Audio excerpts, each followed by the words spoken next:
coming back, I happen to have a number of features coming up.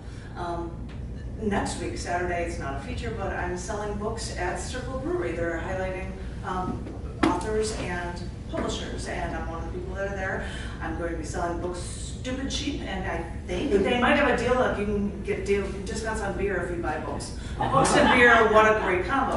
I have no idea what the details are, but that's next Saturday afternoon. I've got a thing on my Facebook page about that. And on the 21st, which is a Thursday, 2 days before your thing, I am honored to have a feature at Dripping Springs at Thirsty Thursday. And I'm going to be reading poems there. I'm double plus thrilled. I'll have music with that. Yay, be Skippy. The first, be Skippy. Be Skippy.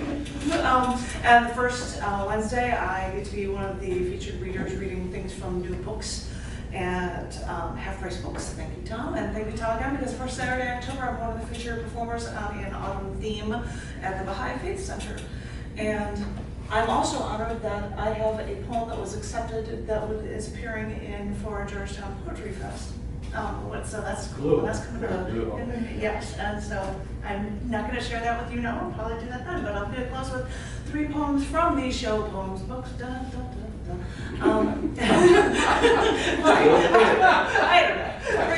don't know. All on different themes from different shows. This one, it was from the New Beginnings show, which was last November, I believe. And this, I do this for John, it's called New Beginnings, Getting Married to My Knight in Shining Armor. Once I got on my own, I was queen of the universe. I had a good job, and I had meaning and order and direction in my life. I used my brain, and I was invincible. I produced results. I needed no one. I thought I had it all in the palm of my hand. And once when I was driving to visit my parents, someone was texting and driving. I saved a motorcyclist's life by turning my wheels, but I couldn't save myself from 2 cars nearly killing me. A machine breathed for me for days. So much for being queen of the universe. All of my life, I took care of myself, and I still had the brains, I still had the power, but that doesn't matter when the tech market drops and you can't get a job or even keep a job. And I suppose this is when you insert the storybook ending where a knight in shining armor sweeps me off my feet. But it truly was only when I was at the bottom that I met someone who could bring me along on a trip to the top together. Suddenly this idea of marriage didn't seem so scary. This is someone who is like me, and more importantly, is different from me. Because nobody knows what they're doing when they take that first step towards life together in this life. But if you can learn to tolerate poetry, I can learn to tolerate rifle ranges and target practice. You're my race car driver, you're my motorcycle man, like the motorcyclist I saved that day I almost died. Maybe you're also my reward. So suddenly, I don't know what will happen the day after my wedding to you, but I can't help but feel that this road before us must be clearing up. And if we tackle this ocean of life together, it will be smooth sailing all the way.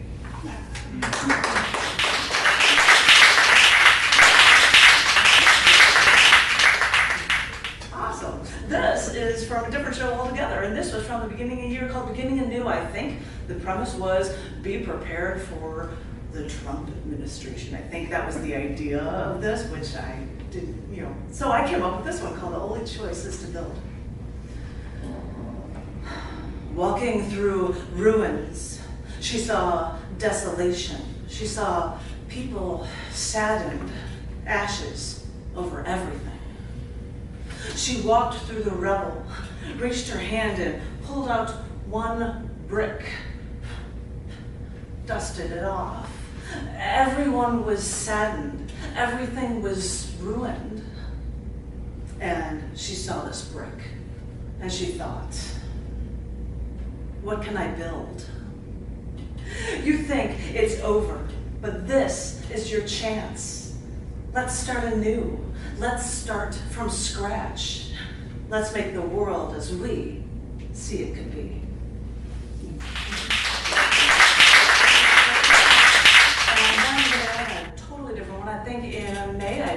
erasure for National Poetry Month. I mean, I said May, that's the wrong month, that was April.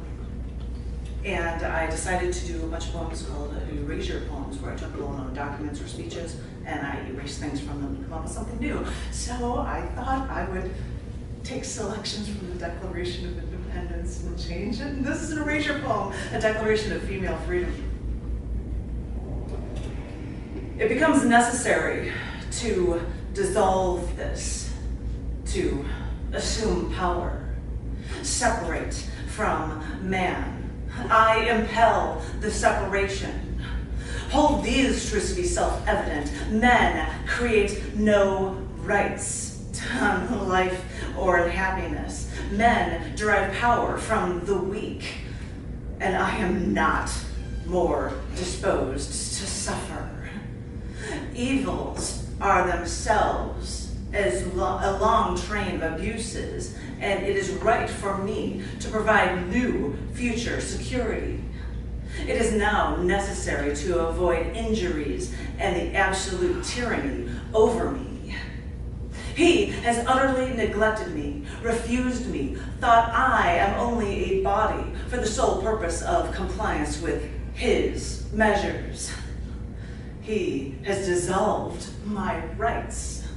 He has refused for a long time any power I have. He has prevented obstructed justice on his will alone to harass with military power. His acts on all parts, on us without our consent, depriving us benefits for offenses on the free. Bound at once an example for introducing the same absolute rule for once, which is right for us. And with this first reliance, we pledge our lives and our sacred honor.